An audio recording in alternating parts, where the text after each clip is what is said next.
was just a good-hearted exchange between Ajahn Yanako and I, leaving here in just 10 minutes or so. And I said, it's my turn to do the reflection. And he said, yeah, I did it yesterday. I said, oh, I'm leaving. Oh, very soon I'll keep it short. He said, good. And if you know me, then you understand brevity isn't my skill. So it was funny to hear that. But obviously not as funny as I thought it was. So I was thinking about transitions and how we're in a transition right now.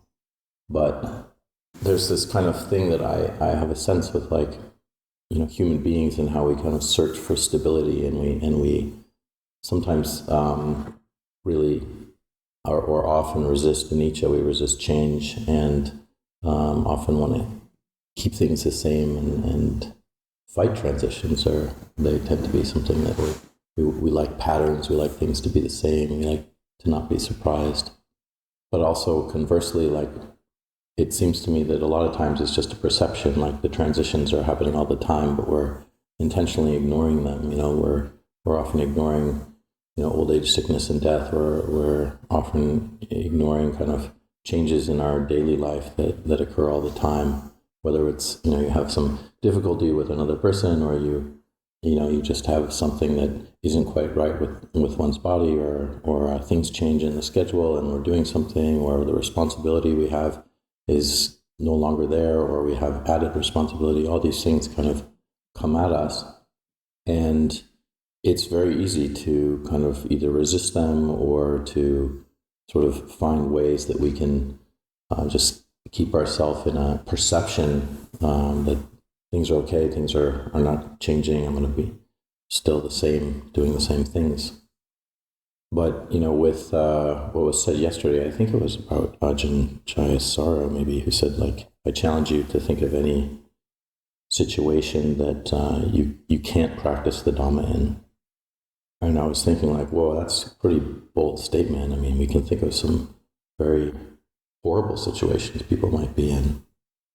But then I think, oh, well, actually, no matter how horrible the situation is, that doesn't mean one can maybe bring one's mind to that moment in perfect clarity, but one can still try, and that's practicing the Dhamma.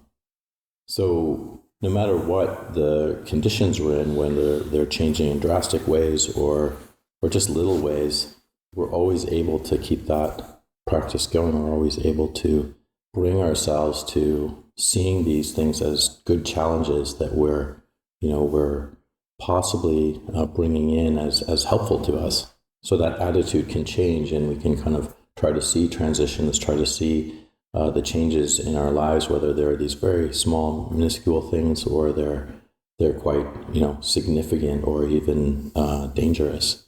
They're always a meaningful challenge that we can rise up to, and we can say, oh, this is seeing the Dhamma if I see it clearly. If I lend myself to it, I allow myself to bring it in. So whenever we feel that kind of resistance, like I don't want to, or I don't want to deal with this change, or I don't want to have this, then we have that potential.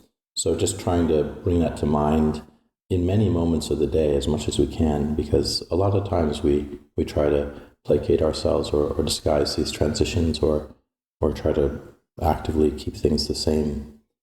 And so that's for us to kind of look at and see if we can rise up to the challenge, and then understand through wisdom how essentially all things are changing. I leave that for some words of reflection this morning.